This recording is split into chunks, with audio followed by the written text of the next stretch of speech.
What's going on?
Unmute your mic. You ain't want to hear what I just said. Man, turn that bullshit off, man.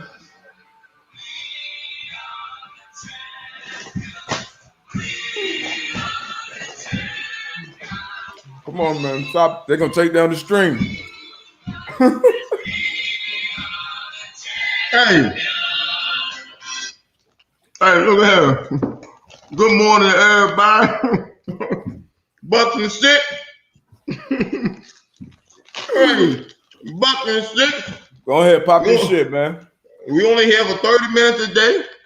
I'm gonna talk my shit for 30 minutes. Go ahead, pop your shit, man. D Buck can come on here with all this analytical shit, saying this, that, and third. I tried to tell y'all. Oh man, y'all didn't want to believe me. Giannis might be the GOAT. All right, cut it out. That boy dropped the 50 piece in the closer. It's all flat. I think it was well 50, done. 10, 50, 10, 5. Hey, look at here. Let me get his exact stat line. It was good to see. I mean, Bucks and 6. You know, hey, look, it's this what they say? Let me see this shit. It's happy hour somewhere. Celebratory with my folks. So you still going out to Milwaukee? My flight leaving in an hour. So Giannis had 50 points, 14 rebounds, and 5 blocks. DB sick as shit. Nah, man, it is what it is.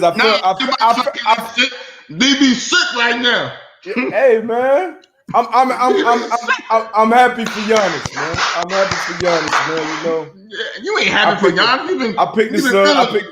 Listen, you've been killing Giannis the whole playoffs. Nah, not the whole playoffs. I might not let you get a word in today. I might not let you get a word in today. Don't do that. 30 minutes, I might not let you get a word in today. Anybody trying to hear that shit? Bucks and 6. This is happy hour somewhere. Who's gonna join me? It's happy hour somewhere. I need a shot, but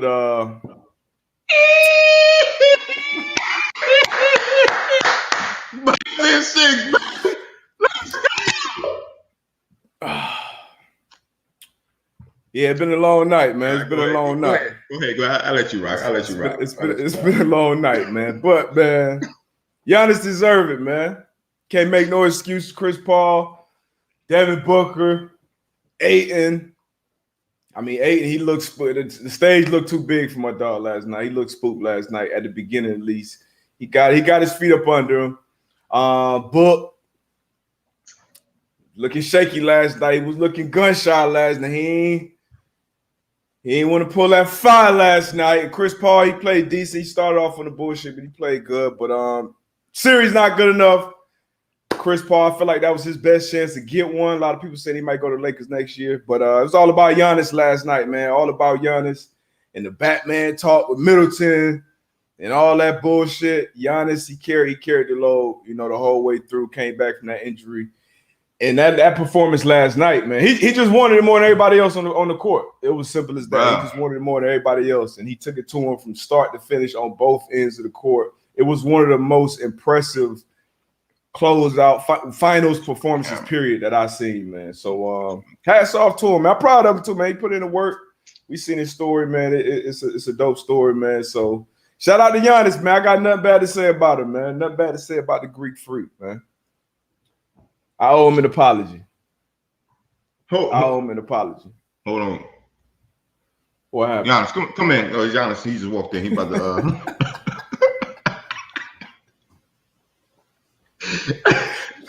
Oh, apology, man. Damn. Hey, my man will holler at you real quick, man. Hey, he did that. He did that. Yeah. He did that, man.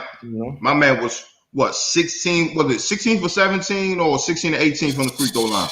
I know it was 89.something%. It was down to 90% from the free throw line. Hey. In a closeout game, game 6. Man, that's it was nothing. It was nothing. It was nothing your mom would do about that last night, bro. You couldn't do nothing with him. I mean, all you could do was foul him, and he was hitting his free throws. Like, it was because really 89.5. Yeah, I was taught to round that up down here in Florida education. So we shot 90% last night. That's because really you gotta think like Drew Holiday, and I said this before. He should make him shirts. He should give me about 20% of the profit. The Drew effect, the Drew Holiday effect. You didn't think it was that. You just thought Chris Paul had an off game. But I was telling you it was a Drew Holiday effect. Yeah, last night. Mm-hmm. Last night, whoever he wasn't guarding was the one bringing the ball up the court. Changing the game. Changing the game. Definitely changed the game for sure. And I came back and I said I stand corrected on that. Even when he wasn't doing this thing on offense, because he had a few games here and there, I would say every series, a couple games where he kind of disappeared on the offensive side of the ball. But even when that was the case, what he was doing on defense was still impacting the game. So, and like I said, I can't make no excuses with Chris Paul with the injuries or none of that shit, because when he came out game 1 firing, fresh off of game 6, closing the Clippers out on the road, and then came out of game 1 and handled business like he did. You sound sad as a mug right now.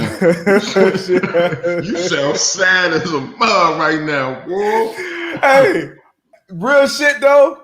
I'm happy to be honest though. You talking about after the day it's officially football season? Nah. After the day.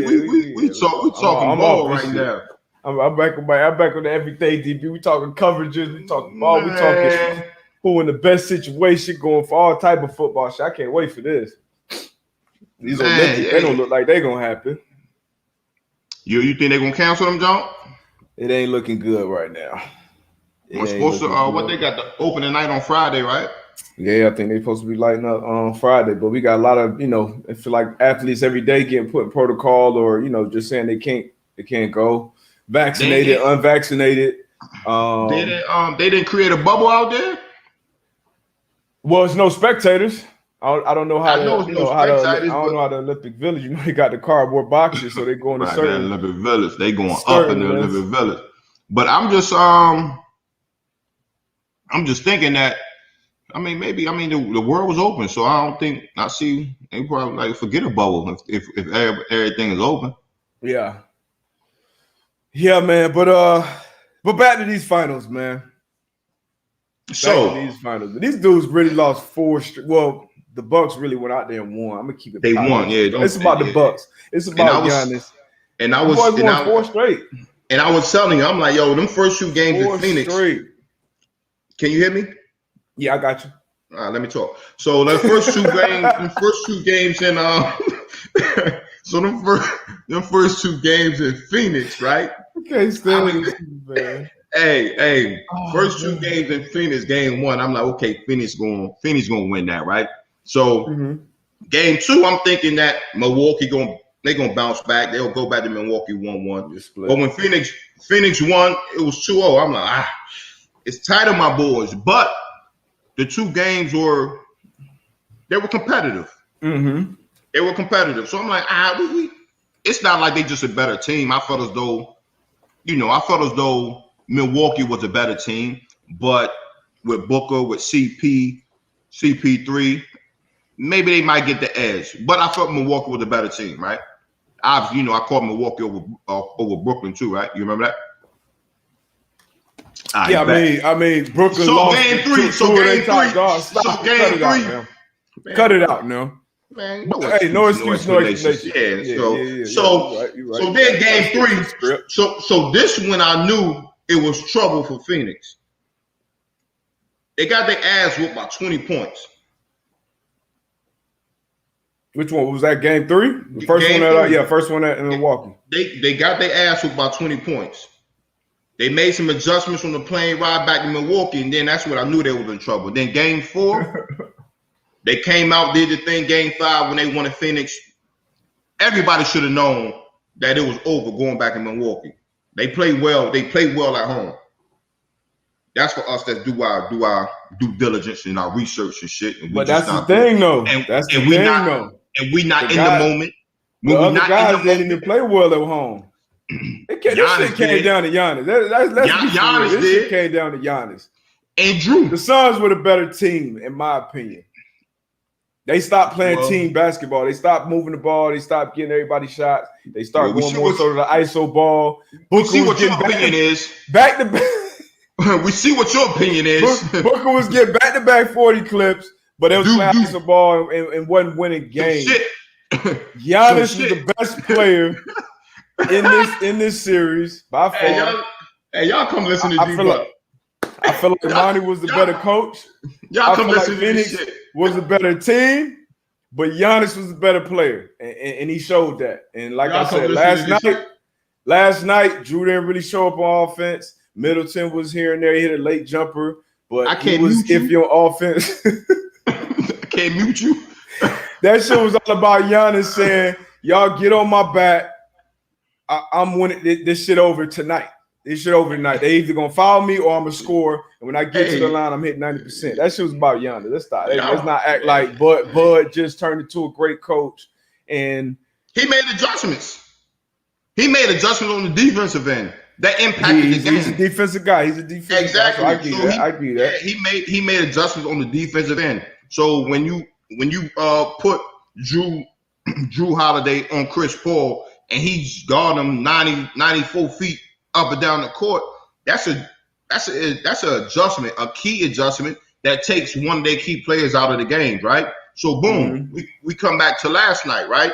So he's not guarding Chris Paul, he's guarding Devin Booker. Did Devin Booker have a great game? Devin Booker played terrible. Why? It's the Drew Holiday effect. So Devin Booker played shitty. I told you, he was scared to pull that foul last night. He was gunshot last night. No, he wasn't scared. Drew Holiday was in his shit. Nah, he was scared. Booker getting a shot over anybody who won. When he won. Now, if it goes in or not, that's one thing. But he was pump faking and he was hitting and it was one point I remember vividly in the game in the fourth quarter. He had a wide mid-range with Giannis closing out and he passed it to who was it? Like Dre Crowder or somebody at the top and then went and switched home, man. The Drew Holiday effect. I give him that. Yeah. But Drew Holiday was on Chris Paul. He was on Payne for a little bit at one point, and he was on Booker. So it was more people on Booker than just Drew.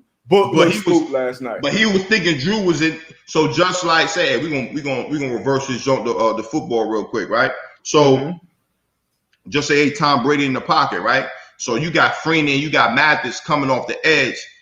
Them boys sometimes not even around him, but Tom Brady, he ducking and shit, thinking somebody come because he's counting in his head because he know them boys is coming. Absolutely. Like D-Book in that game, it was like, okay, Drew, you got this assignment today. You got D-Book. And D-Book know how Drew Holiday go. That's just how it is, man. So like you feel like that game 5 still stuck with him?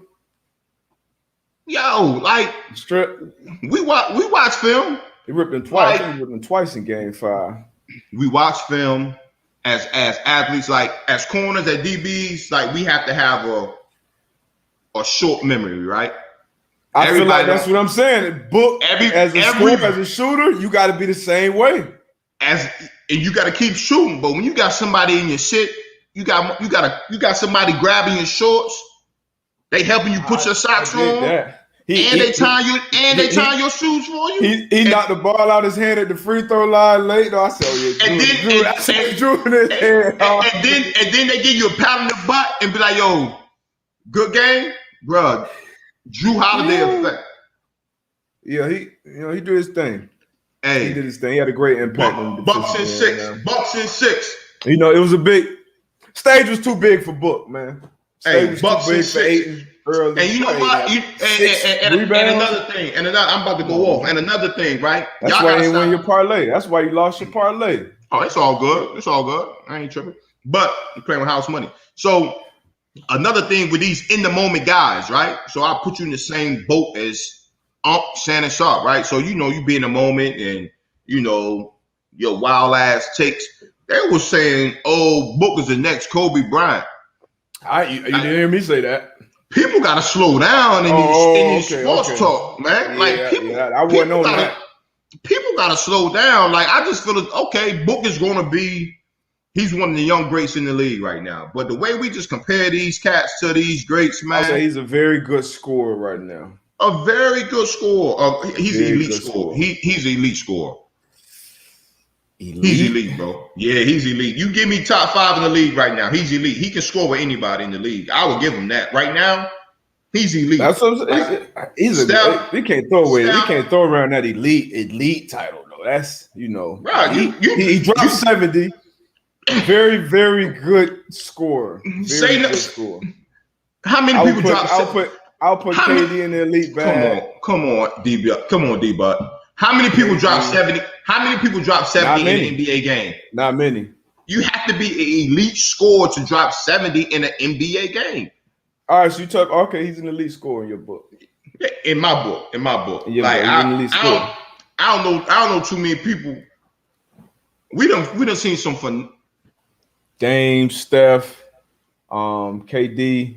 I don't think Dame ever scored 70 in a game. Nah, he didn't. But James Harden. If you score 70 in an NBA game right now, you an elite scorer. I mean, I guess. I would say I'll put him up there. Elite is just. I mean, that's like How can you argue somebody scoring 70 in an NBA game? I done seen all these other guys you name. I can't think of 3 for 14 performances in the playoffs. I can't think of the performance that I watched last night. Even if Kobe was going, like if he had a bad shooting game, Kobe going 5 for 32. Like Kobe going 6 for 28. And like it's gonna be like I'm not seeing like that's nah. Hey, I appreciate you, Tone. 6 players have scored 70 or more in an NBA game. Bro, but we know. That was one. He's a great scorer. A great scorer. I wouldn't put the elite tag on him. I would. I wouldn't put the elite tag. That's one thing I'll get. He's elite. You score 70 in an NBA game, you elite in my come on now. I mean, we had shit. Jonah Gray, the running back in New England. He ran for 240 on us or something, probably all-time Patriots record, maybe close. I mean, shit, these professional athletes, somebody get hot. You would get hot now. And jack up shots. I saw Kobe drop 81 in the win. He dropped. I done seen Bill drop 50 plenty times in losses. Like, I mean, come on now. That's not 70. That's one game. You get hot. It's a 70 game. No, you can get hot and score 40. I done dropped 70 and 25 fitness before. You get hot. You can get hot and score 40. You can get hot and score 50. You don't get hot and score 70 points in an NBA game against other elite. Look, bro, it was. But he should be compared to Kobe, is what you're saying, which he said as well. But that's honestly, y'all be in the moment. In sports media and especially in basketball, you can only move the needle by saying outlandish shit. That's why you hear people say the things that they say. You don't always have to move the Mitchell needle. is the greatest Utah Jazz player of all time. You don't have to always move the needle. No, I'm not saying me personally. I'm saying this is why you. But you do. These gotta take. Now, when I say some shit, I mean that in the my heart. But man, let's go to Dr. Valerie Daniels Carter, man. Let's go to Dr. Valerie Daniels Carter. Salute. So you can talk about this because I ain't let you talk anymore with us. Nah, go ahead. You got it. She's an HBCU graduate, so I gotta let you. Nah. I'm gonna put my 2 piece in, but I let you have it. I bet. Hey, salute to Dr. Valerie Daniels Carter, co-owner of the Milwaukee Bucks, obviously winning their world championship, first championship under new ownership, first championship for the organization in 50 years since the big old Kareem. But more importantly, her just been a successful, super successful businesswoman, an HBCU grad, and been an owner of a franchise. And not, she's the first single Black female owner, so not being, an owner because your husband or whatever, but she owns a part of that pie. So that's a super, super dope story. Sits on the board of directors for the Green Bay Packers as well, and National Black College Alumni Hall of Fame. So salute to Dr. Valerie Daniels Carter. Lincoln University. Mm-hmm. Shout out Al Missouri. I'm always going to show the HBCU love. Got to. But again, like you said, doing the thing. It's good to see. Great to see. Yeah. Representation at the highest level. Man, we got to try to get on the show, man. We've had one female team owner on the show already with Renee Montgomery. So we got to try to get that Dr. Valerie on. Yeah, for sure. For sure, man. But yeah, then in the moment, we got Giannis. His resume at 26. Go ahead, read that off. Hey, to my guy. Hey, let me go ahead, read that off. I gotta read. My guy, Giannis. Hey, shout out to my guy. He's a Finals MVP. He's an NBA champion. 2-time NBA MVP. 3-time All NBA first team. Defensive Player of the Year. 3-time All Defense first team. All-Star Game MVP.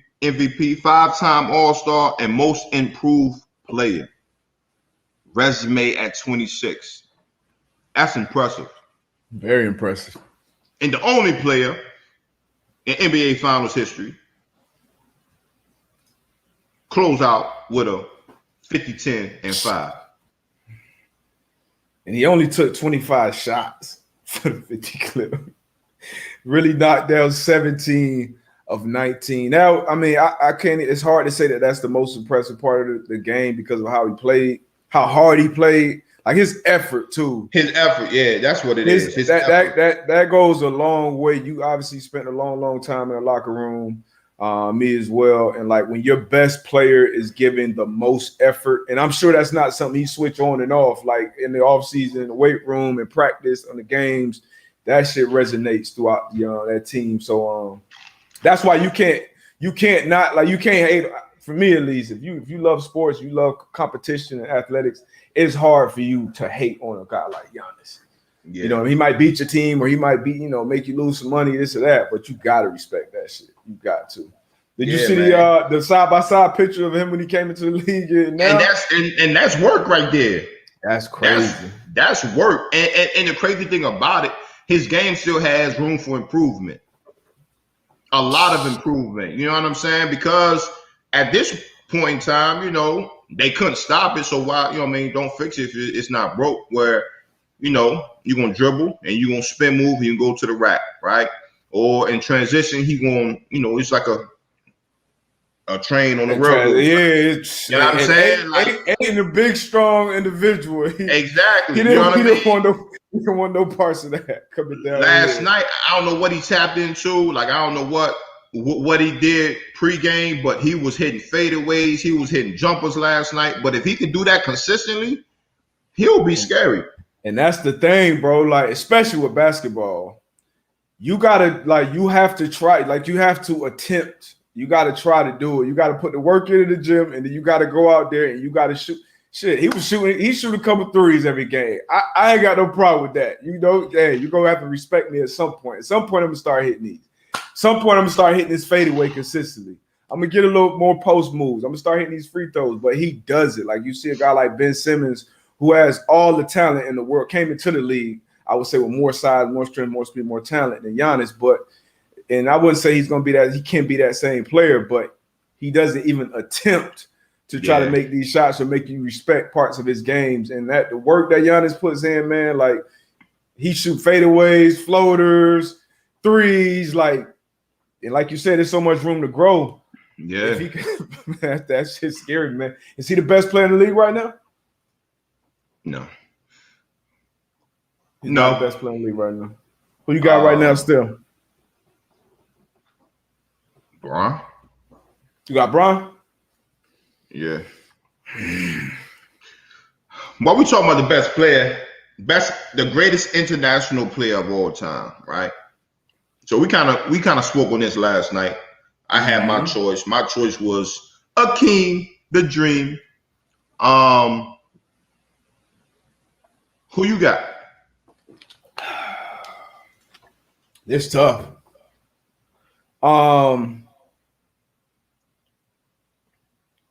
I mean, I would agree with you. I would agree with you, King. I'm gonna say King.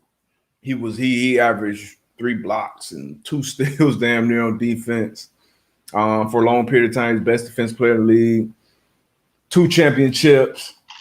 You know, it's kind of similar to Giannis, and as far as obviously, you know, he was the centerpiece of his team and built the winner in Houston. I'm gonna be with Olajuwon, but the trajectory.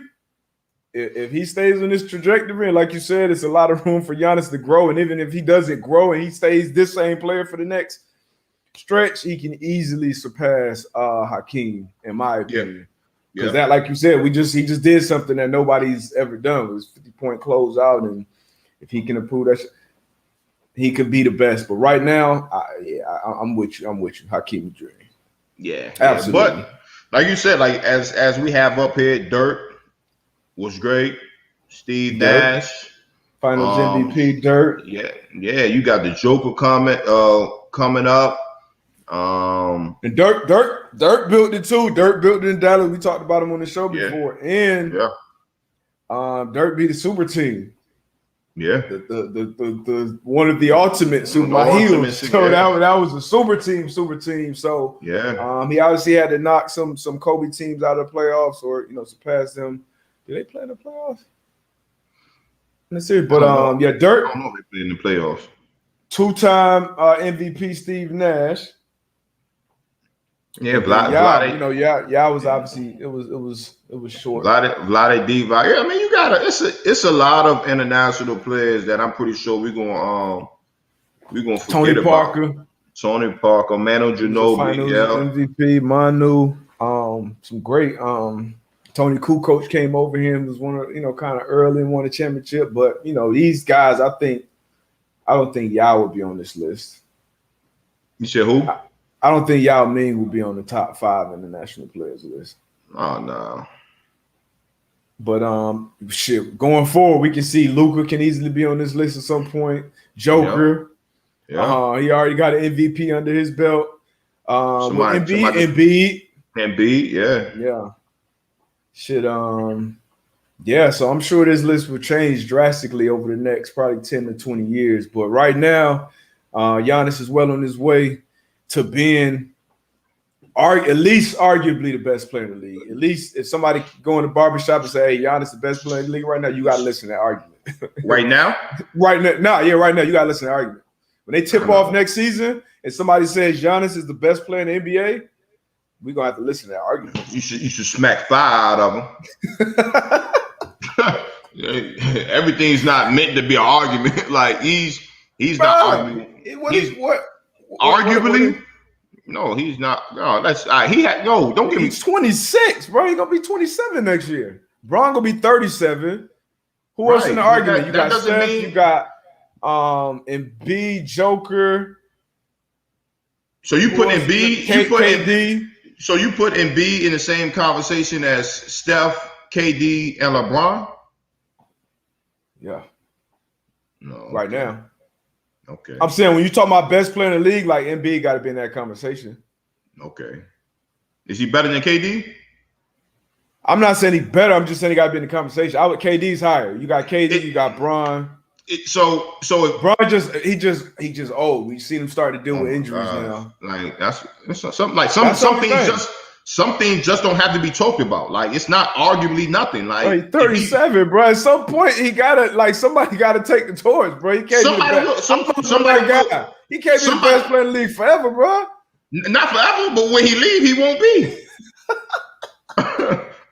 What you talking about? But what I'm saying is, so you say arguably, like for real, it's like four guys, like that's arguably the best in the league. Like who's in your argument? It's a second tier. Like it's a tier of arguably the best guys in the league, and then it's another tier where it's like, okay, these guys are next. They are next in line. So EB wasn't in the MVP conversation last year, all year until he got hurt. He was in the conversation for most valuable player for his team. Yeah, he was. Most valuable player, yeah, he was. But he's not arguably one of the best in the league, in my opinion. Like I said, I think it's four. Maybe I think it's KD, it's LeBron, it's Steph. And really after that, it's another tier. Like after them three, like so Greek Freak not in that combo. He's not even in that. Not arguing. He got two. This guy got 2 regular season MVPs, a defensive player of the year. Fresh off the finals MVP after bending his knee. Come on, man. Yeah, but he's in his prime. We know he's gonna put the work in. So is he better than LeBron? All around player? Is he a better all around player, basketball player than LeBron? Is he a better all around basketball player than LeBron? No. Is he better than Is he better than KD? No, in my opinion, no. Is he better than Steph? You know how I feel about Steph. All right, so he's not arguing one of the best players in the league. You know how I feel about Steph. I mean, you just said like three, like so. Them three right there is the top tier. This is my opinion. I'm with you. This is what I'm saying. I'm with you. But somebody else jumped in this chat and said, "Hey, fuck what y'all talking about. Giannis the best player in the league," and y'all sit back and listen to why. Right now, he's the best player going into the 2022 season. We gotta listen to that conversation. We gotta listen to that argument. You gotta listen to it. I don't gotta do a damn. I don't gotta do a damn thing. I ain't gotta do a damn thing. You can listen to that shit. Come on, man. This your guy. This your team. This your Bucks team, man. You might be a little Milwaukee. Hey, this is my team. What time is it? Oh, we gotta go. I gotta catch this. I got my flight in a little bit. All right, man. Hey, safe travels, man. But hey, this is your time, man. Tomorrow football season starts. We may touch on this a little bit. We got to talk about that Dion situation too. That was some funny shit. Funny. Hey, Bucks and 6, baby. Go ahead and get your shit off, man. Hey, Bucks and 6, man. Shout out to Milwaukee, man. Shout out to everybody that we jumped on that train. I ain't gonna front. Like I jumped on that train, man. And Giannis, Chris Middleton, Drew Holiday, Coach, shout out to Dave. Got to give a big shout out to Dave, man. He been in the chat rocking. Oh yeah, Bucks, is he in here today? I don't think. I don't think he's in here today. But shout out to Dave, though. But shout out to Dave, man. And Tony, are we announcing the winner tomorrow? Another winner? Or is that Monday? Y'all make sure y'all go sign up for Underdog Fantasy. I'm gonna put some baseball plays in the day. Yeah, man. The Bucks, man. Football season. Fear the deer, man. Drafts. But yeah, go ahead. Fear the deer. So I'm about to go get your flight to Milwaukee. About to be out in Deer District. Hey, too. Now all his brothers got chips too, man. That's man. That's been moving all day. Y'all look for me in the crowd, man. I'll be out there. Yeah, if you in that crowd, we'll be able to spot your black ass. You better believe that. We'll be able to spot your black ass in the Deer District. Easy. Hey, I might be one of the flukes, man. Like, hey, we out here. I saw Carlos Dunlap out there on the floor, man. Shout out to Los, man. He had his restaurant on his mask too. Check his restaurant out down in Miami, man. I think it's Honey something. I forget the last name. But shout out Los. I think he boys in Middleton. I think they both from the Low Country. Okay. But go ahead, man. Go out there and hop on the float, man. Be safe out there in the Deer District, man. Hey, man, you already know. All right, bro. We out of here, man. See y'all tomorrow. Peace. Oh man. Bucks and 6. God damn.